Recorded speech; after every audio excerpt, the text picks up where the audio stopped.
पिछले लेक्चर में हमने आवेश तथा आवेशन तथा आवेश के द्वारा विद्युत क्षेत्र कैसे उत्पन्न होता है यह पढ़ा था। आज हम कूलाम के नियम को पढ़ेंगे। कूलाम ने यह बताया था कि जब हम दो स्थिर बिंदु आवेशों को लेते हैं और उनके आवेश की मात्रा को बढ़ाते हैं तो उनके बीच में जो बल लगता है वो बढ़ता है तथा उनकी दूरी को यदि हम बढ़ाते हैं तो बल घटता है और तेज़ी से घटता है। यदि हम दूरी को घटाते हैं तो बल बढ़ता है और तेज़ी से बढ़ता है। तो उन्होंने एक नियम बनाया कि यदि हम दो स्थिर बिंदु आवेशों के बीच लगने वाला आकर्षण या प्रतिकर्षण बल दोनों आवेशों की मात्राओं के गुणनफल के अनुक्रमानुपाती, मतलब Q1 और Q2 अगर हम दो आवेश लेते हैं तो उनका गुणनफल करें अनुक्रमानुपाती तथा उनके बीच की दूरी के वर्ग के व्युत्क्रमानुपाती। दूरी क्या है, यहाँ r है, r का स्क्वायर। यह बल दोनों आवेशों को मिलाने वाली रेखा के अनुदिश होता है। अनुदिश मतलब उसी दिशा में होता है। दोनों आवेश Q1 और Q2 लेते हैं, मिलाने वाली रेखा, उसे मिलाने वाली रेखा जिससे कि अनुदिश होता है।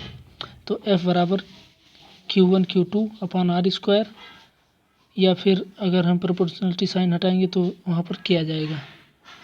और K का मान क्या होता है, 9 गुणे 10 की घात 9। ये तीसरे वाले में देखिए, यहाँ 9 गुणे 10 की घात 9 Q1 Q2 upon R square. इस समीकरण में यदि Q1 बराबर Q2 बराबर 1 कूलाम, Q1 और Q2 का मान अगर हम 1 कूलाम रख दें और 1 मीटर दूरी पर रखें तो बल क्या होगा, ये बल निकलेगा। फिर F बराबर 9 × 10⁹ 1 × 1 upon 1 square is equal to 9 गुणे 10 की घात 9 न्यूटन। मतलब एक कूलाम के दो आवेशों को अगर हम 1 मीटर की दूरी पर रखेंगे तो उनके बीच लगने वाला बल 9 गुणे 10 की घात 9 न्यूटन होगा। इसी K को हम लिख सकते हैं 1/4 पाई एप्सिलॉन नॉट, और 1/4 पाई एप्सिलॉन नॉट का मान क्या होगा, 9 गुणे 10 की घात 9 न्यूटन मीटर स्क्वायर पर कूलाम स्क्वायर। इसकी मात्रा क्या है, न्यूटन मीटर स्क्वायर पर कूलाम स्क्वायर।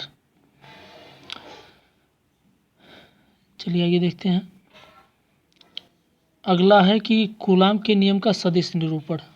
कूलाम का नियम अभी हमने जाना, उस पर जो बल लग रहा है उसका हमने परिमाण जाना। अब बल किस दिशा में लग रहा है और कितना लग रहा है यह हम देखेंगे कूलाम के नियम के सदिश निरूपण में। यहाँ पर एक चित्र है, ये वाला। इस चित्र में देखिए कि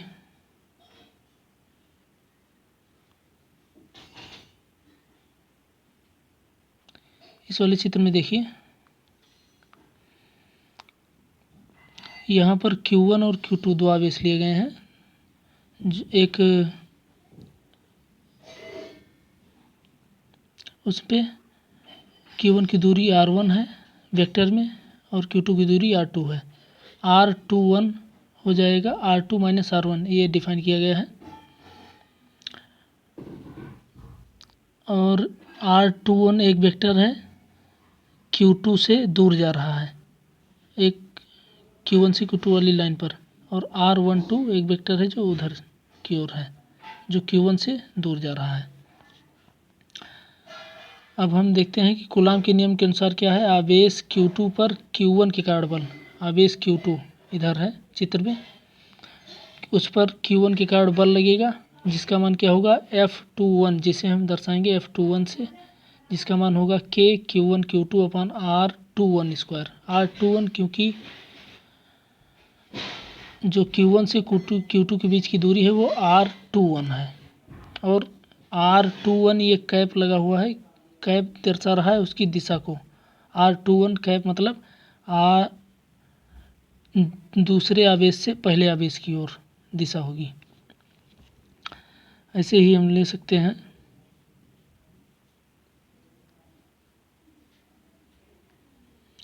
यहाँ देख सकते हैं F21 क्या हो गया, ये है R21 का मान है R2 माइनस R1 का होल स्क्वायर। इसी प्रकार आवेश Q1 पर आवेश Q2 के कारण बल होगा F12, ये। के Q1 Q2 अपान R12 स्क्वायर। R12 यहाँ क्यों? क्योंकि पहले चार्ज से दूसरे Q1 पर बल लग रहा है Q2 के कारण, तो R12 होगा। और R12 कैप क्योंकि पहले से दूसरे की ओर, पहले आवेश से दूसरे आवेश की ओर यहाँ है। R12 का मान है R1 माइनस R2, तो R12 का मान रखेंगे तो ये आ जाएगा R1 माइनस R2 का मॉड का स्क्वायर। मॉड मतलब परिमाण लेंगे क्योंकि ये सदिश राशि है। एकांक सदिश R12 एवं R21 परस्पर बराबर तथा विपरीत दिशा में होते हैं। यहाँ देखिए ये विपरीत दिशा में है, एक इधर है और एक इधर है। ऐसे ही एकांक सदिश तो R21 कैप बराबर माइनस R12 कैप, अतः F12 बराबर माइनस F21, अर्थात दोनों आवेशों पर लगने वाले बल परस्पर समान तथा विपरीत दिशा में होते हैं। अर्थात कूलाम बल न्यूटन के क्रिया प्रतिक्रिया नियम का पालन करता है। जैसे न्यूटन के क्रिया प्रतिक्रिया नियम के अनुसार अगर हम किसी वस्तु पर बल, एक वस्तु किसी दूसरी वस्तु पर जितना बल लगाती है उतना ही बल दूसरी वस्तु पहली वस्तु पर लगाती है। तो यहाँ पर वही है कि पहला आवेश पर दूसरा आवेश जितना बल लगा रहा है उतना ही बल दूसरा आवेश पहले आवेश पर लगा रहा है।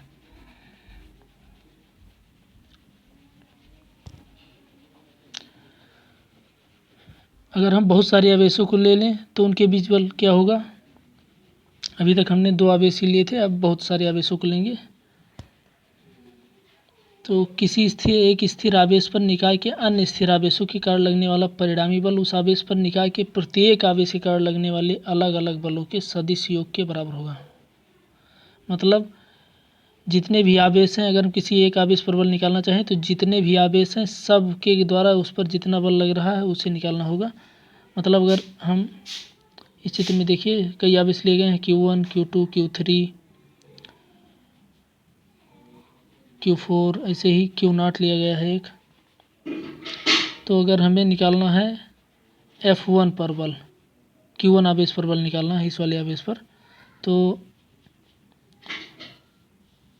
कैसे निकालेंगे? 1 F12 F मतलब Q1 आवेश पर Q2 आवेश के द्वारा बल, F13 Q1 आवेश पर Q3 आवेश के द्वारा बल, F14 Q1 आवेश पर Q4 आवेश के द्वारा बल, F1n Q1 आवेश के द्वारा Q1 आवेश पर nवें आवेश के द्वारा बल।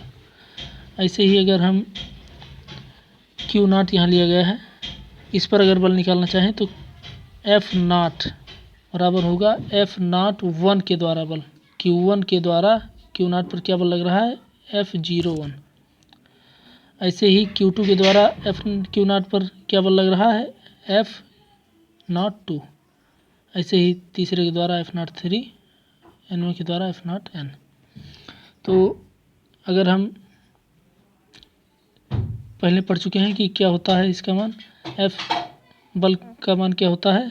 1/4πε0 Q1 Q2 अपान R स्क्वायर। यहाँ पर Q1 की जगह Q0 है और Q2 की जगह बहुत सारे हैं, Q1 हो सकता है, Q2 होगा, Q3 होगा, इस तरह। तो 1/4πε0 सब में कॉमन है तो हमने उसको बाहर ले लिया है। फिर Q0 Q1 अपान R01 मतलब Q0 की Q1 से दूरी, यहाँ पर 02 लिया गया है, Q0 की Q2 से दूरी, यहाँ पर R03 लिया गया है, Q0 की Q3 से दूरी। ऐसे ही यहाँ लिया गया है R0n, तो मतलब Q0 की Qn से दूरी, तो इन सब का स्क्वायर। यहाँ पर R01 दर्शा रहा है कि Q0 और Q1 को मिलाने वाली रेखा की दिशा में। यहाँ पर 02 यहाँ दर्शा रहा है कि Q0 और Q2 को मिलाने वाली रेखा की दिशा में। यहाँ पर Q0 और Q3 को मिलाने वाली रेखा की दिशा में। ऐसे ही आगे भी है। तो तो इसको अगर सॉल्व करते हैं तो यहाँ देखेंगे कि क्यू नॉट भी सब में है। ये देखिए क्यू नॉट भी सब में है, इसमें भी है, इसमें भी है, इसमें भी है, इसमें भी है, तो क्यू नॉट सब में है। तो क्यू नॉट को हम बाहर ले लेते हैं, क्यू नॉट को बाहर ले लिया गया है यहाँ। अब क्यू नॉट बाहर ले लिया गया तो क्यू नॉट अपॉन 4πε0 हो गया, अंदर जो बचा उसको फिर से वैसे ही लिख दिया गया है। फिर उसके बाद क्यू नॉट अपॉन 4πε0 बच गया। अब ये जो अंदर ब्रैकेट में है इसको समेसन करके लिखा जाएगा, मतलब यहाँ 1 है तो 1 2, यहाँ देखिए 0 1 0 2, तो 0 तो वही है, क्यों ना आर नॉट 1 वही है, तो नॉट तो है 0 है लेकिन 1 2 3 इस तरह बदल रहा है। तो इसको हम इस तरह भी लिख सकते हैं कि sigma i is equal to 1 to n, 1 से n तक, 1 से n तक जा रहा है, यहाँ 1 है और यहाँ n है। तो आई स्क्वायर कर देंगे, जहाँ जहाँ 1 है 2 है 3 है उस जगह को आई कर देंगे, तो ये अंत में ये आ जाएगा F बराबर q naught upon 4πε0 sigma i is equal to A1 to n q i upon r naught minus r i का होल क्यूब। क्योंकि यहाँ पर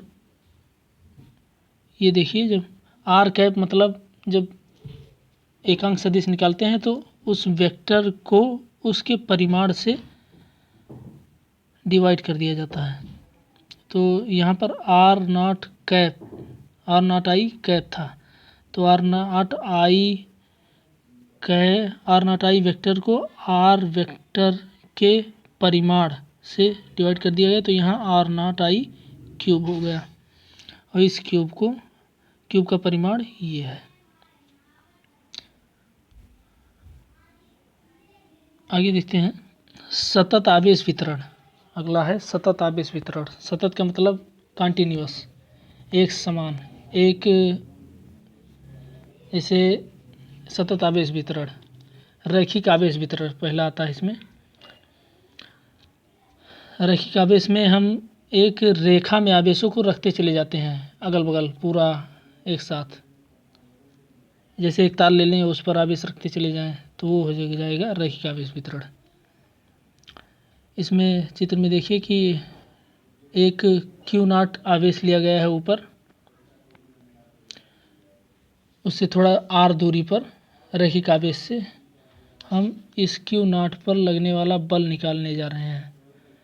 रैखिक आवेश घनत्व क्या है, dq/dl कूलाम पर मीटर। रैखिक आवेश घनत्व वह होता है उतना आवेश होता है जो 1 मीटर में हो। 1 मीटर लंबाई में कितना आवेश है यह बताता है।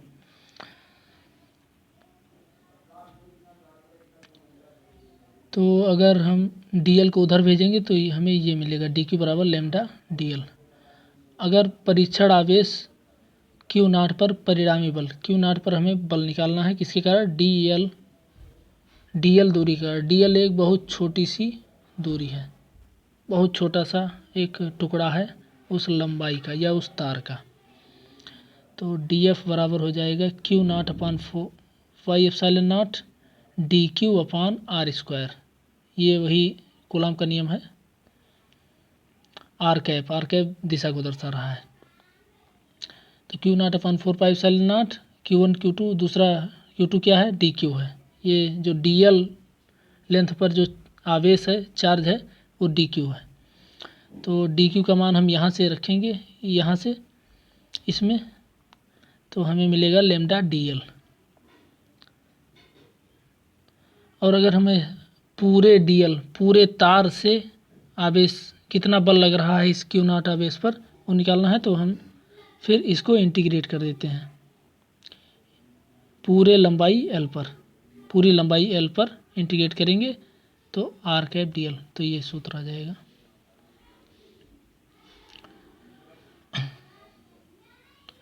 ऐसे ही पृष्ठीय आवेश वितरण होता है। ये आवेश पृष्ठ पर होता है, एक पन्ने पर हो सकता है या एक चादर पर हो सकता है। तो इसमें ये चित्र में बना हुआ है एक चादर है जिस पर एक धनात्मक आवेश का वितरण हुआ है और एक क्यू नॉट आवेश लिया गया है r दूरी पर उस पृष्ठ से जहाँ पर हम बल निकालेंगे। तो हमने पहले एक उसी चादर पर एक बहुत छोटा सा एरिया ले लिया, क्षेत्रफल ds, और उस ds से क्यू नॉट की दूरी स्मॉल r है, r वेक्टर है, और उस मिलाने वाली रेखा की दिशा क्या है, r कैप है। तो यहाँ पर पृष्ठीय आवेश घनत्व होता है सिग्मा, जिसे सिग्मा से दर्शाते हैं। यह है सिग्मा, सिग्मा बराबर d q by d s, sigma बराबर d q by d s coulomb पर मीटर स्क्वायर। तो कूलाम पर मीटर स्क्वायर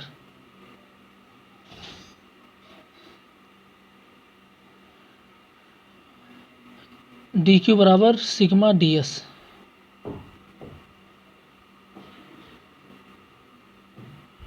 तो डी क्यू बराबर क्या होगा, सिग्मा डी एस।